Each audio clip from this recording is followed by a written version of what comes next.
नमस्कार. मराठी कथा संमेलन सादर करीत आहे साहित्यरत्न लोकशाहीर अण्णाभाऊ साठे लिखित कादंबरी वैर भाग 7. मागील भागात आपण पाहिले, गुंड्यानं गुणाला बोळात अडवली आणि छेडले. त्यावर मयीपती चावडीवर आला आणि गुंड्याला काठीने चांगला चोप दिला. त्याच्या अंगाची चाळण केली. गुंड्याला मयीपतीनं मारल्याची बातमी रामूस वाड्यात पोहोचली. मी सर्व रामूशी मयीपतीवर चालून येत आहेत हे समजतात. पाटील कुलकर्णी यांनी मध्ये पडून ती कत्तल थांबवली, पण गोपाळरावांनी त्यांना चिथवले. या गोष्टीचा जाब विचारण्यासाठी पांडू आणि माधू मुकुंदाकडे गेले. त्यावर मुकुंदाने पांडूला म्हटले, तुझ्या पोरानं माझ्या सुनेला गोळात अडवली. आमच्या लेकी बाळींवर असला जुलूम केल्यास आम्ही बघणार नाही. आणि त्यांना आपल्यामधील नात्याची आठवण करून दिली. हे ऐकून पांडू विरघळला. त्याने गुणाची पाय पकडून माफी मागितली. त्यावर मुकुंदानं गुणाला, पांडू तुझा सासरा आहे, त्याला त्याचा मान परत कर असे सांगितल्यावर गुणाने नम्रपणाने पांडूच्या पायावर डोकं ठेवलं. तेव्हा पांडूच्या डोळ्यातून अश्रूंच्या धारा वाहू लागल्या. इकडे गोपाळराव मुकुंदा आणि रामोशी यांच्यात भयंकर मारामारी होणार असा विचार करून बसला होता. परंतु पांडूने सर्व रामोशांना शांत केले आणि वाद मिटला. इकडे करीम खंड वसुलीला गेला होता. तो बराच वेळ आला नव्हता. जेव्हा आला तेव्हा मुनीमजीने चाभऱ्या भाषेत त्यांना विचारले, 3 आणे रोज तर 3 दिवसाला 3 गावं करून 30 रुपये वसूल आणणार. त्यावर करीम चिडक्या भाषेत म्हणाला, इकडे नरशानं मुलूक पेडलाय. तो इनामदाराचा शिपाई म्हटलं की 4 लाथा अधिक घालतो, पण त्या लाथा तुम्हासनी बसल्याशिवाय तुम्हाला माझं म्हणणं पटणार नाही. मुनीमजींनी करीमला विचारले, राम्या कुठे आहे? करीमनं कानावर हात ठेवून म्हटलं, देवालाच ठाव. त्यावर गोपाळरावांनी राम्या कसा आला नाही त्याची चौकशी करण्यास सांगितलं. आता पाहूया पुढे. येळापूरचा शिवार डोलत होता. उभी पिकं भरात आली होती. कंस पोटऱ्यातून बाहेर पडली होती आणि डोंगरी पाखरं त्या कंसावर बसून चीक पीत होती. धरणीचा कण हिरवा दिसत होता. कुळांना तगादा कराय गेलेला रामू त्या दिवशी येळापूरकडं निघाला होता. दिवसाबरोबर गाव जवळ करायचं असा विचार करून तो पाय उचलीत होता. तो वळणापाटी वळणं नि लवणापाटी लवणं मागं टाकीत होता. तो एका कीर झाडीत शिरून पुढं निघाला आणि 2 हत्यारी माणसं आडवी आली. त्यांनी रामूला कैद केलं आणि डोंगरात नेला. त्या अचानक आलेल्या संकटानं रामू हादरला. काय होणार आता याचा विचार करीत त्या 2 माणसांमागून डोंगराकडं चालू लागला. एका कपारीत नरशाचा तळ पडला होता. 50 बलवान माणसं सर्वत्र पडून आराम करीत होती. एका जाळीत नरशा बसला होता. रामूला आणलेला पाहताच सर्व लोक एकत्र झाले. गर्दी करून पाणू लागले आणि रामू सारखी रोडकी शिकार पाहून काही नाकं उडवीत होती तर काही हसत होती. आणि त्या क्रूर लोकांना पाहून रामूचं धाबं दणाणलं होतं. तो प्रत्येक माणसाकडं केविलवाण्या मुद्रेनं पाहत होता. त्याला कापरं भरलं होतं. भरलेली बंदूक मांडीवर घेऊन नरशा बसला. त्याच्या मागे मल्ल्या बसला, पण त्यानं रामूला ओळखून तोंडावर धोतर घेतले. रामूची ती अवस्था पाहून तोंडाला पदर लावून हसू लागला. कोण रे तू? नरशानं विचारलं. मी शिपाई हाय. रामू उत्तरला. नरशाचा तो रुंद चेहरा, लांब भडक डोळे, पल्लेदार मिशा, वाघासारखा जबडा, त्यामुळे तो भयान दिसत होता. मी त्याला पाहून रामू आता काय होणार याचाच विचार करीत होता. मी शिपाई हाय या उत्तरानं नरशा संतापला. आपल्या लोकांना म्हणाला, आधी या शिपायाला 2 लाथा हाणा.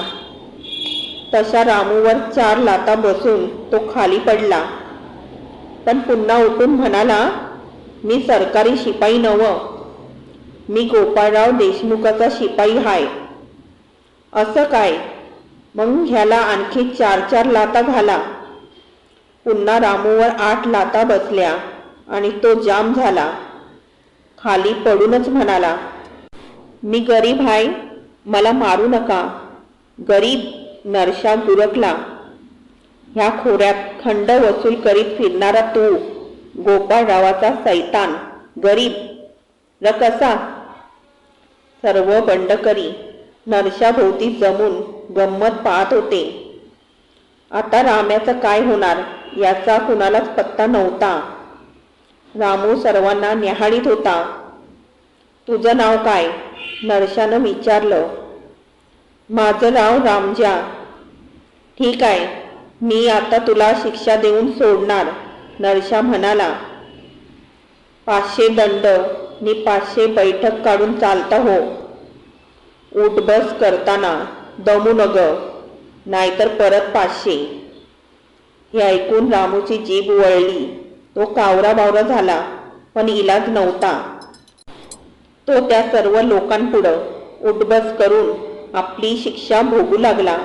त्याच्या बैठकीबरोबर दरोडेखोर 1, 2, 3 असं मोठ्यानं मोजू लागले. जीव जाईल या भीतीनं रामूनं ते दिव्य केलं आणि शेवटचा दंड काढून तो उताना पडला. त्याचे हातपाय निर्जीव झाले. त्याला धाप लागली. तो गप्प पडून आकाशात पाहू लागला. घामानं उफाळला. नरडीला घरघर लागली. उशिरानं नरशा म्हणाला, त्याला पाणी पाजा, मरल ते. एकानं रामूला पाणी पाजलं. मग त्याला हुशारी आली. दुसऱ्यानं त्याला उठवून बसवला आणि पुन्हा नरशा म्हणाला, आता जा घराकडं, पण जाताना माझी एक चिठ्ठी घेऊन गोपाळरावाला दे आणि सांग की 3 दिवसात 2000 रुपये आणून दे, नाहीतर घरात येऊन गोळी घालीन. बरं सांगतो, असं म्हणून रामू उठला. काठी टेकीत टेकीत चालू लागला. तोच पुन्हा नरशा कडाडला. येळापुरात म्हण एक पोरगी भलतीच देखणी हाय, खरं का? कंची पोरगी? रामूनं विचारलं आणि नरशा वळून बोलला, काय र तिचं नाव? गुना, मल्ल्यानं तोंड बाजूला घेऊन उत्तर दिलं. नि नरशा हसत म्हणाला, हो गुना, ती म्हण पिकल्याला उबारावानी भरात आली या. गुणाला पिकलेल्या हुबराची उपमा देऊन नरशानं जोरदार विनोद केला. सर्व लोक हसले आणि पुन्हा नरशा म्हणाला, हे बघ राम्या, त्या गुणाला माझा एक सांगावा सांग की तुला बघायला आम्ही लवकरच येणार हाय, तू तयार राहा. बरं हाय म्हणून रामूनं पाय काढला.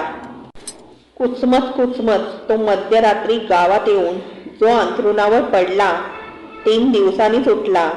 3 दिवस त्याला शुद्धच नव्हती. 3ऱ्या दिवशी रामू उठला तेव्हा सांज झाली होती. तोंड ओळख मोडून रानात गेलेली माणसं गावात येत होती.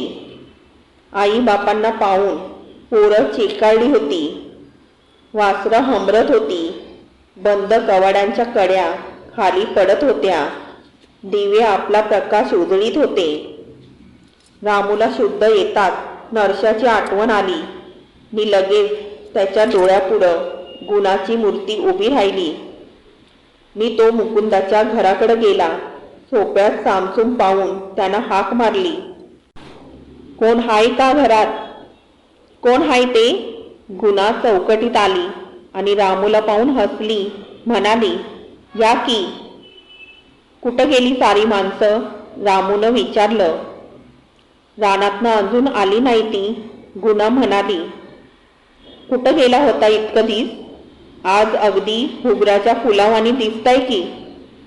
हुबराचं नाव ऐकतात नरशानं गुणाला दिलेली ती हुमराची उपमा रामूला आठवली. तो किंचित गंभीर झाला. सोप्यात बसत म्हणाला, वहिनी, मी मरणार होतो, पण बायकोचं कुंकू बळवट म्हणून वाचलो.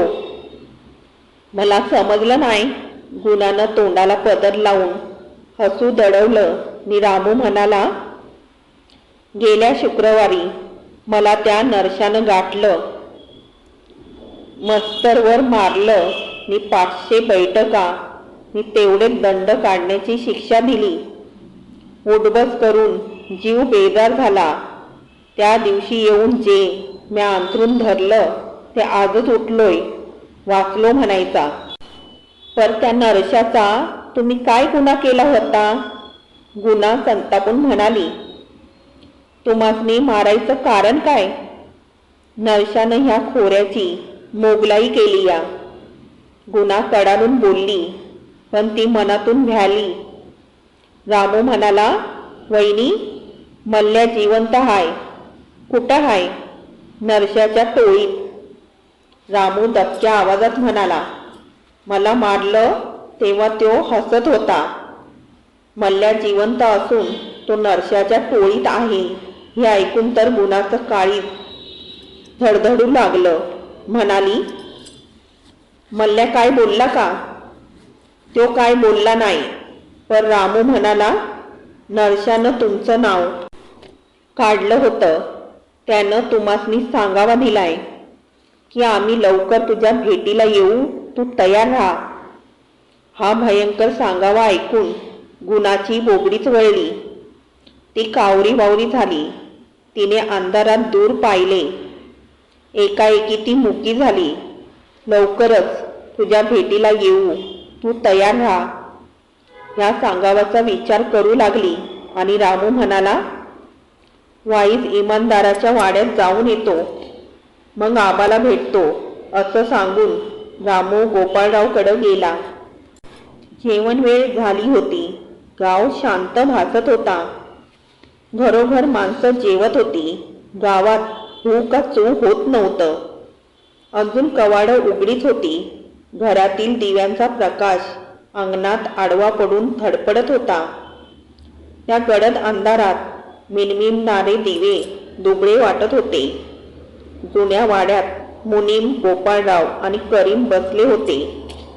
रामू आज 3 दिवस आला नाही म्हणून गोपाळराव चिंतातूर झाला होता. रामराम सरकार. रामूनं रामराम केला. रामू आलेला पाहताच गोपाळराव चिंतामुक्त झाला. पण लगेच त्याला राग आला. म्हणाला, राम्या, 3 दिवस कुठं आहेस? काय करू सरकार?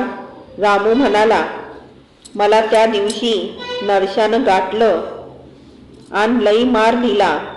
ठारच होणार होतो मी, पण 500 दंड नि 500 बैठक काढून वाचलो. नरशाचं नाव निघताच गोपाळराव घाबरला. मुनीमजीचा चेहरा पडला. करीम निश्वास रोखून ऐकू लागला. गोपाळराव पुन्हा भडकून म्हणाला, खोटं बोलू नको, खरं खरं सांग. सोंग काढू नको. मुनीमजी गुरखला. शिमगा लांब आहे, करीम म्हणाला. आणि मग रामू बोलला, लांब कशाला? ही चिठ्ठी वाचा, म्हणजे खरं खोटं कळून येईल. वाचा.